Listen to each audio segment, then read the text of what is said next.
It just sucks. That's all I have to say. Be sure to like, comment, and subscribe, and watch last week's video where Logical Isaac here. I would still probably say that My Hero Academia is probably one of the worst modern shonen that I've ever watched. And a lot of people, especially their creepy fan base, I guess, would probably think this is a hot take, or erase me from existence. Now, I will admit, when I first watched the series when it first came out, I actually quite enjoyed it because it was a very unique take on the superhero genre. But as I kept watching more seasons, I saw its eventual downfall and it falling off really quickly. And I'm honestly afraid to say that I used to be a My Hero fan because, again, it's creepy fan base. Anyways though, now that the manga has been complete for a couple of months now, and the anime is going to come very soon to a close, probably within the next season or so, I can now give a very detailed and honest review of the series overall.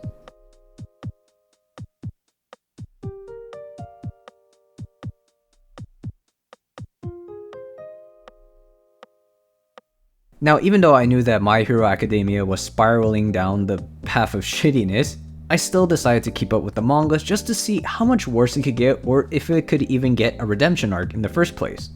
So for this video, I'll be going into some potential spoilers for the ending of the entire series, and just the entire series overall for people who haven't watched it.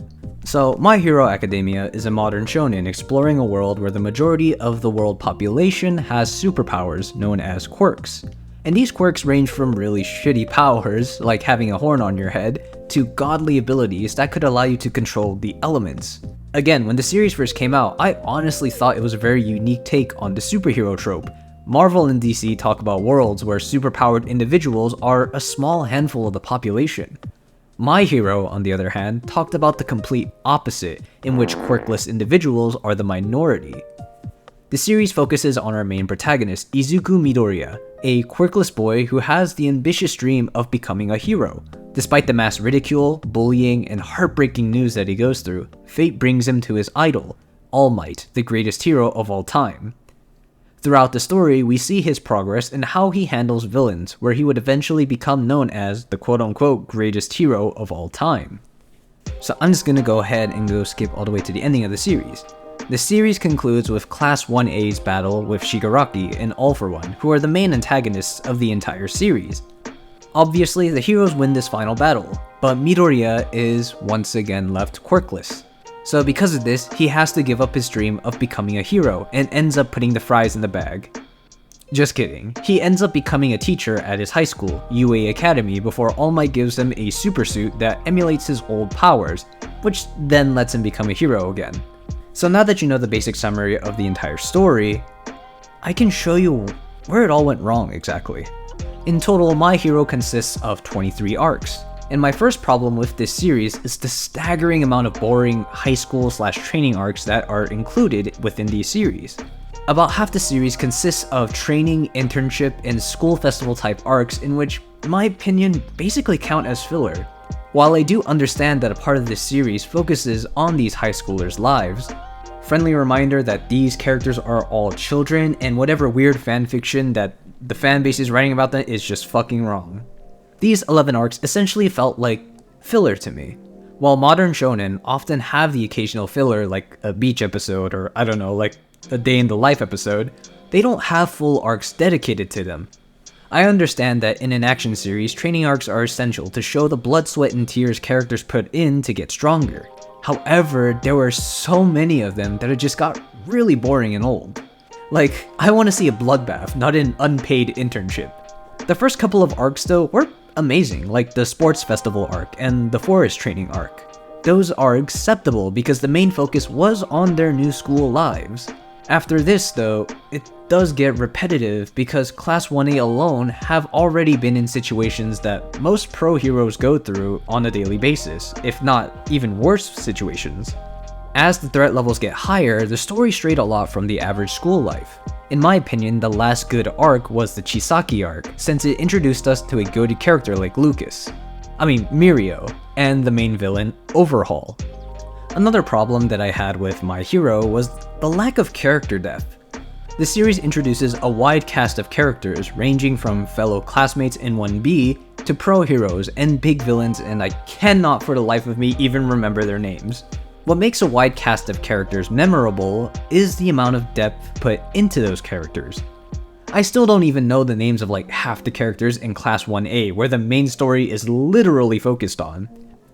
If you look at other popular series where there's hundreds of characters, it's really easy to name a lot of them and even tell what their traits or backgrounds are like. Naruto, for example, introduces us to a large cast of characters from the different villages. I mean, from the Hidden Leaf alone, I can definitely name Naruto's graduating class. Like, this is my recording right here, I am gonna do it live, there's no script in front of me. You have Naruto, obviously, you have Sasuke, you have Sakura, you have Ino, you have Neji, you have Tenten, you have Shikamaru, you have Shino, you have Choji, you have Kiba, you have Hinata, what else is there? You have Rock Lee, obviously. Like, I'm pretty sure those are the main characters of Naruto's graduating class. I think I may have missed out on one, but still, that shows you quite a bit. And also, I can, off the back of my hand, basically tell you what each of them does, or at least what part of their background is like. The only people I can name from Class 1A are Deku, Ochako, and Bakugo.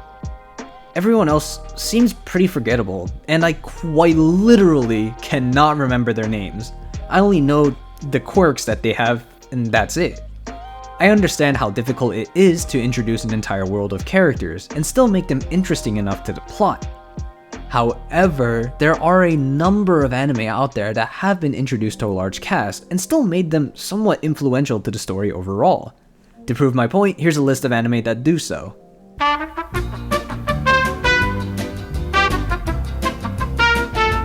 Another thing that I really didn't like about the series was that literally everyone was immortal. And I get how dark it is to talk about death for like these high schoolers and everything, but just let me explain.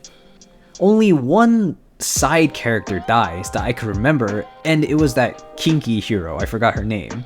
The problem with this was that I didn't really care. And this kind of ties in with my last point about how the characters are forgettable.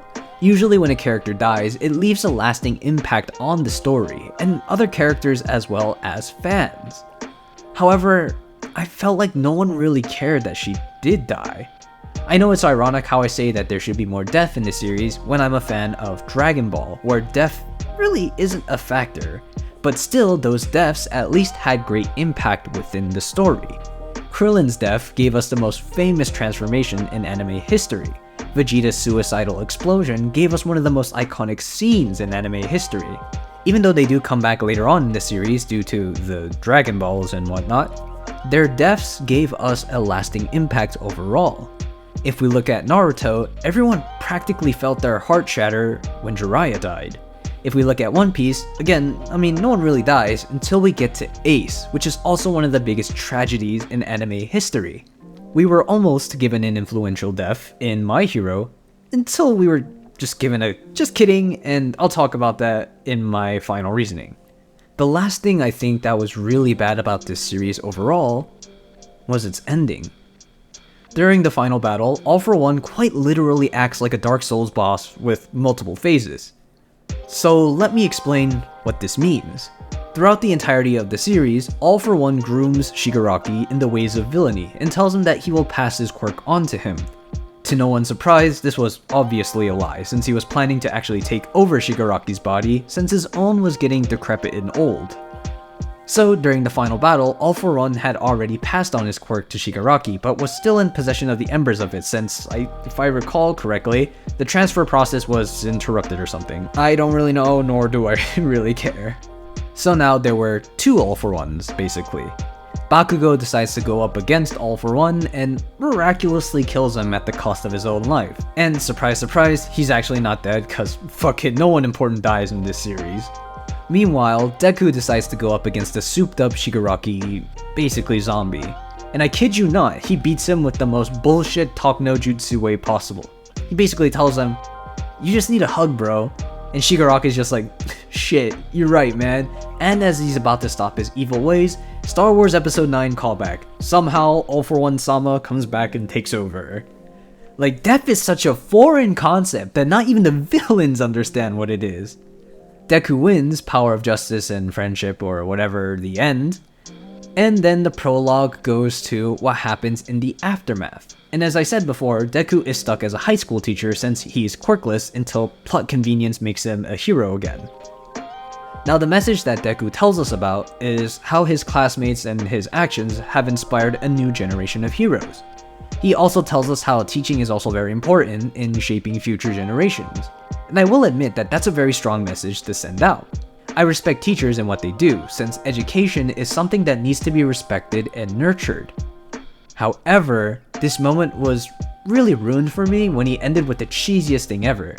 It wasn't "this is how I became the greatest hero," it's "this is how we became the greatest heroes," talking about him and Class 1A. When I first started the series, I thought this was about how he became recognized by the public as the greatest hero. Though this ending doesn't seem bad on paper, the context behind it is pretty fucking stupid. The tale of an unsung hero is something that's very common and shows a deep story, but I think My Hero captured that essence very poorly. Overall, I think My Hero had the potential to become one of the greatest series in modern shonen. And when a series like this becomes very popular upon initial release, I understand that there are a lot of struggles that the author may have to go through. They have to struggle with the high expectations from fans all the time, and need to go through several iterations of story drafts on a weekly basis. Sometimes stories can be made longer or shorter depending on success as well. In my opinion, the story needed to take a different path overall. I don't know if that means making the series longer or shorter than it needed to be, but overall I think more depth was needed in the story, which may point me towards a little bit longer of a series. Now, I don't mean to offend anybody with my take on the series. At the end of the day, this is my own personal opinion and my own personal take of the series overall. And everyone is entitled to their own opinion, even though a lot of their opinions are wrong. But in all seriousness though, I believe, once again, that My Hero had a lot of potential and it just didn't live up to it, except for a few exceptional arcs here and there. Now, if you guys have your own take on the series overall, I'd like to see them in the comments below. I would definitely like to read what you guys thought of the series and what your take was on the manga or the anime overall. But that's all for my video today, and now you'll probably see how I became one of the most shitty, hated YouTubers of all time. Peace.